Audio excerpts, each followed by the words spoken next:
Hey lovely sexy hobby people, welcome to today's video, which is Warhammer Stormbringer issue 57. Let's get this open.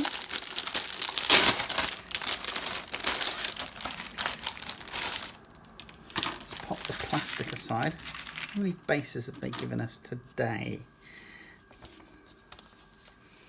So it's 10, so 2, 4, 6, 8, 10, so give us 13 this time round.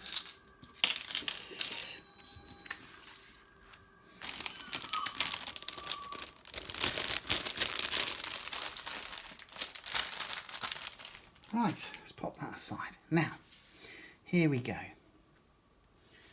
Warhammer Stormbringer issue 57. We get Squig herd. That looks cool. 10 times flesh eater quartz. Sorry, flesh eater quartz, not 10 times flesh eater quartz. Flesh eater quartz and core tactics. Flesh eater quartz. Oh, hello. Slight issue with. Hope that's not going to be. No.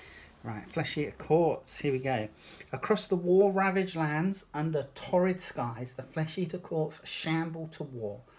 These deluded cannibals blight all of the mortal realms except Azir, and no mortals are safe from their deadly hunger. On the ground, the griff ghouls and courtiers trudge forward, their mouths dripping with fresh blood, and their eyes staring wide. Above them, zombie dragons and crypt flayers circle in the skies on leathery wings. That sounds like a fun army to actually play. Hate to say it. Right, Squig herd. Anyway. Ghoulish domains. Flesh eater quartz are divided into different kingdoms. Each is ruled by an abhorrent vampire whose delusions are shared with their horrific subjects. Excuse me a second. Oh, excuse me. Sorry about that. The Morgant, the Blister Skin, Hollow Morn, and Gristle Gore. And Squig herd. Here we go. 1, 2, 3, 4, 5, 6, 7, 8, 9, 10, 11, 12. So 12. 1, 2, 3, 4, 5, 6, 7, 8, 9, 10, 11, 12. Okay, so that's why we've got an additional bases. So Squig herd, we get a D6 herder traits, D6 rolling chart herder traits, a D6 rolling chart for Squig traits, so you can obviously record them there. Then we're into Champions of Shyish. Use these tables to deepen the backgrounds of your models. If you want a particular hero, unit or creature in your collection to hail from Shyish, you can roll on these tables to add extra detail to their background. So we've got a D3 rolling chart here. Hero origins. D3 chart.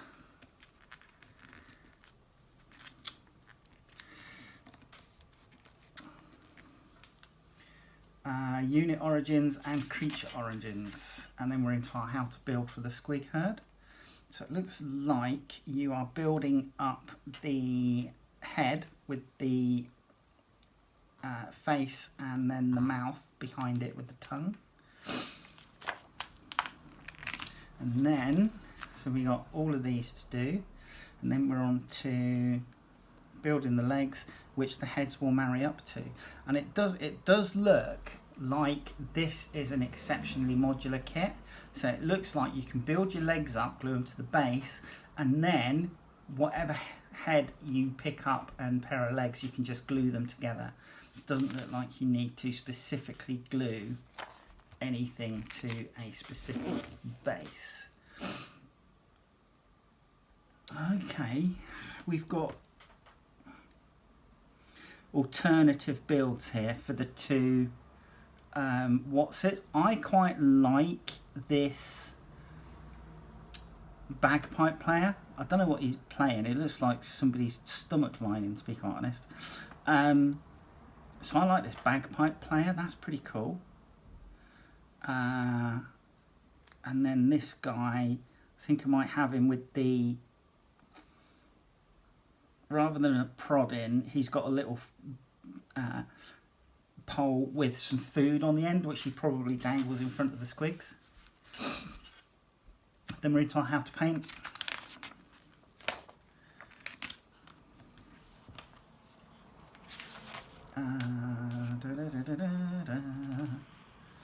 That was cool. So yeah, showing you the alternative builds there. Right, Squig herd. Their move is d6 plus 5 inches. So you roll your d6 and then add 5. They have 2 wounds each. They have a 6-up save and they have 3 bravery. So they have a fang-filled gob, which is a 1-inch range, 3 attacks, 4 plus to hit, 3 plus to wound. It's -1 rend and 1 damage. And the Squig prodder has a 1-inch range with 2 attacks, 5 plus to hit, 5 plus to wound, no rend and 1 damage.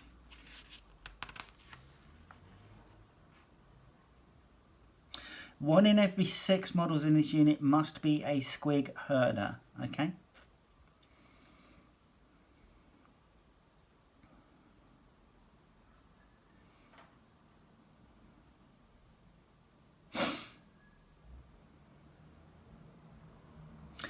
Herding squigs. While they have a thankless and frankly dangerous job, Squig herders do their best to keep their frenzied squigs together as a roughly single pack.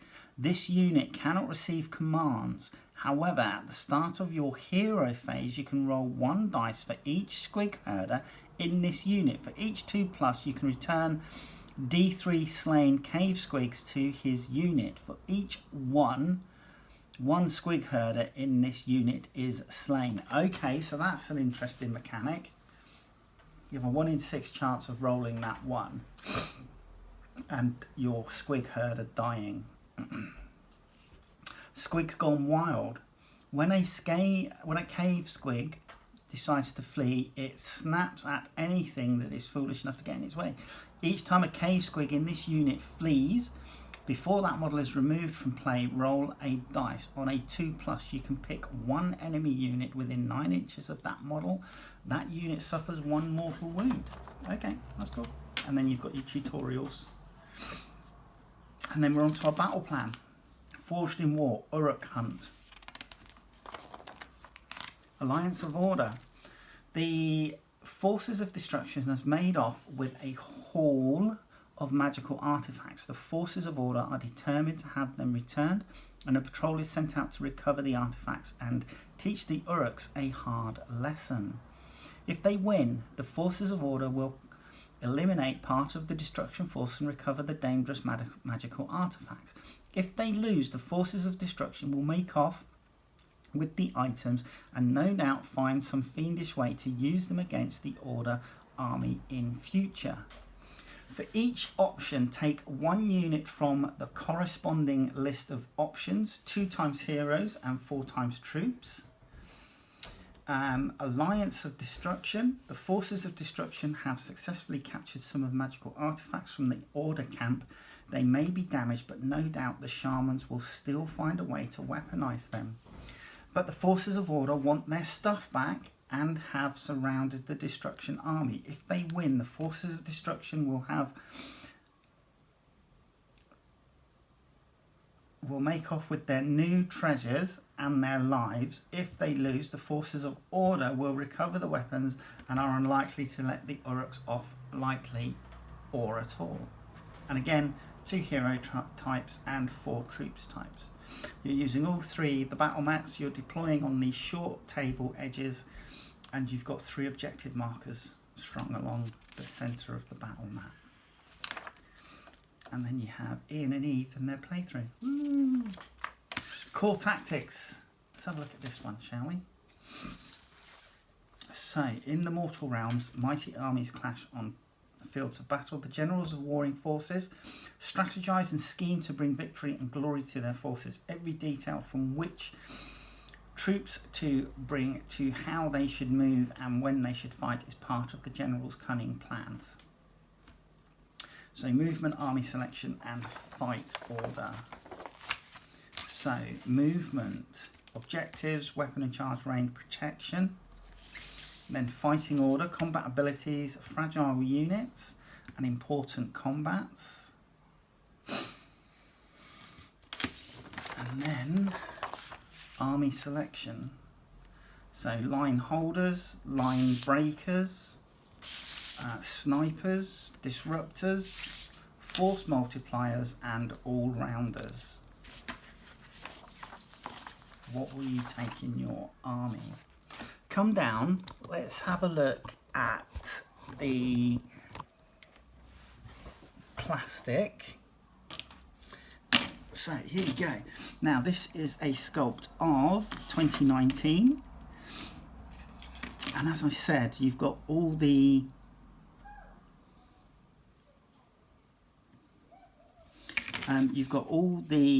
faces here, which look really cool. I do apologise if you can hear people outside. I have got the windows open because it is warm. So yeah, all the faces here, and then the mouth, the back of the mouth with the tongue and everything. So we've got 1, 2, 3, 4, 5, 6, 7, 8, 9, and 10. This is an odd looking one. It looks like he's swallowed a goblin. He's got a goblin in his gob. And then obviously the back arse. So yeah, you're going to be building plenty of tails and legs and plenty of faces. But they all look good. Lots of them in dynamic poses, relying on these little mushroom bases to lift them off the base and into the air. So just be careful with these because they may be a little bit fragile, especially things like this one here where it's just like 2 stems of the mushroom. That might be quite fragile and bend. So yeah, just be aware of that. And then we have our squig herders here, and these bagpipes look fantastic. I'm definitely putting those on the on one of them. And yeah, I'm going to go with the little fishing pole with the food attached to it to tempt the squigs along. But again, looking at the head here, this head here is just magnificent as a goblin head. That is pretty cool. Yeah, I like.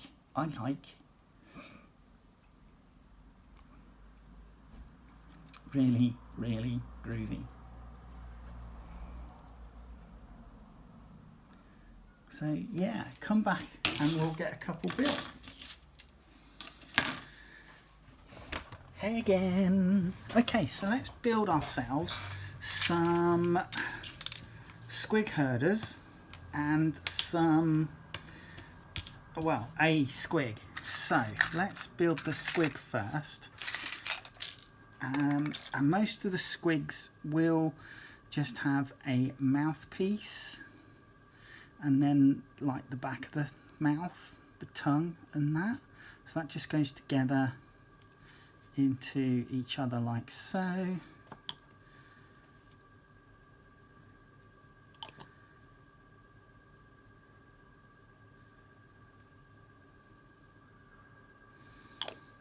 So that's essentially the mouth, and it's pretty much the same for most of them. There are a couple which have a separate jaw,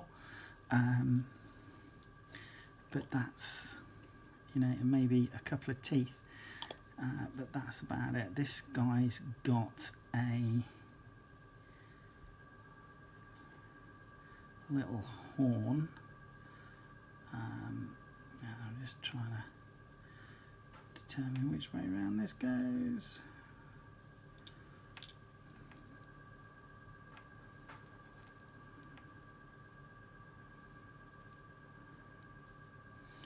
That kind of seems to want to be where it naturally fits, like that. Then we're going to come in and build the legs. And the easiest way I found to do this is to marry up the body and tail with the head, because then that gives you more squig to get hold of, as it were.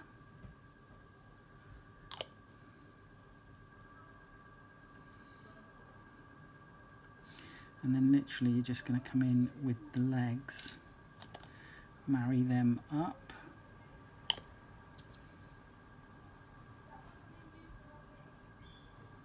I do apologise if you can hear people outside. I have got the windows open because it's warm. That does help if I have the right side. Okay, right, let's try that again, shall we? Right, so that one goes in there, and then this one goes in there. And that is essentially your squig build. Pretty much the same. You build the face, head type thing first. And then you build the legs, and like I said, I find it easier to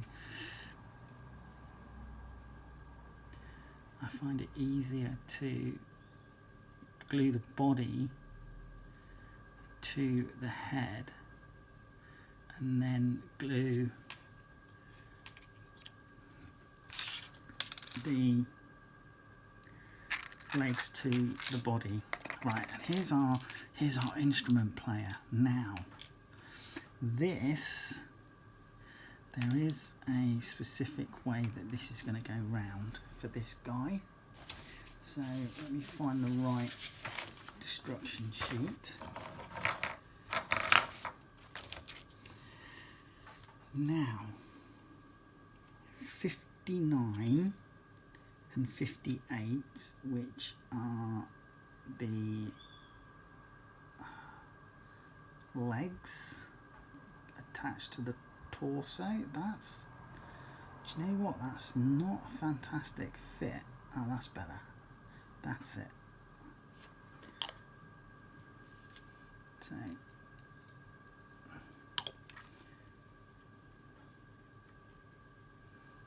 that's going to go on.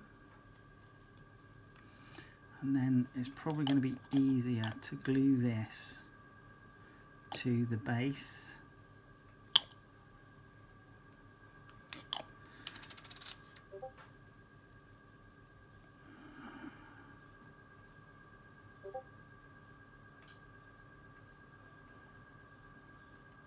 So let that go off slightly. Then you've got something to glue on the inside here.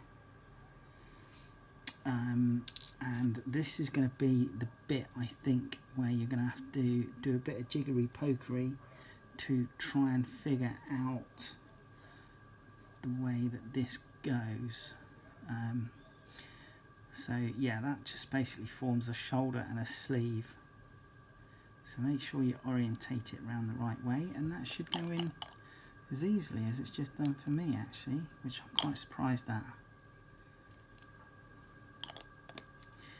And then that's going to push on like so.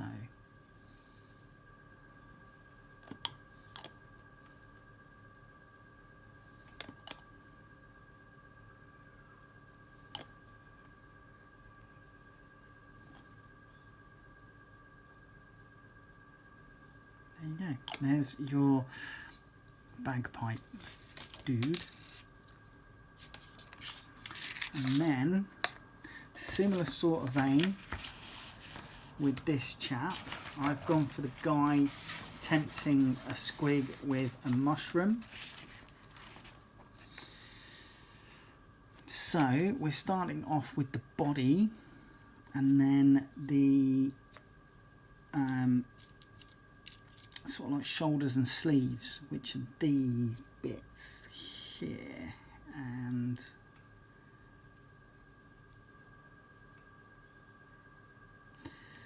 no, that's these bits here, sorry.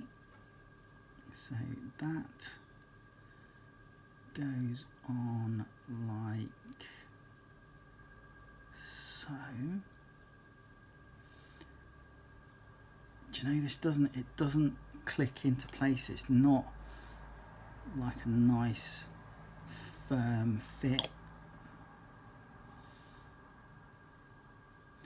So I'm assuming it's that position, because that marries up that side.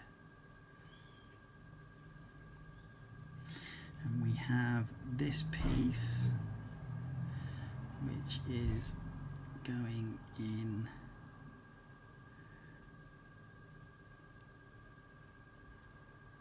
underneath that.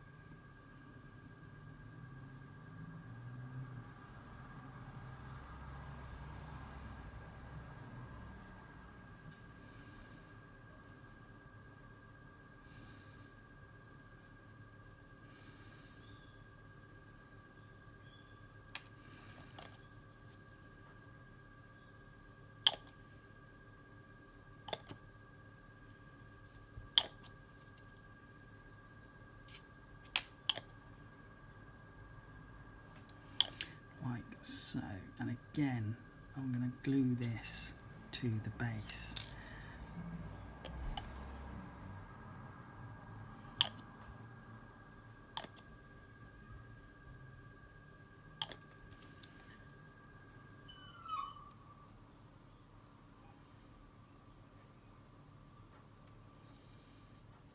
Like so.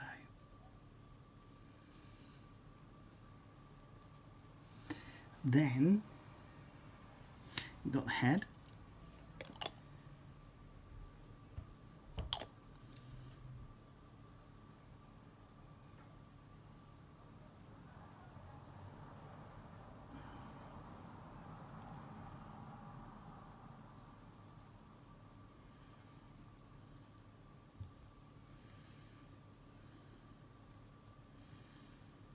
Oh, let's move the boat out of the way. Right, so we need to finish off our prodder, as it were. So the next thing is these arms are going to go on.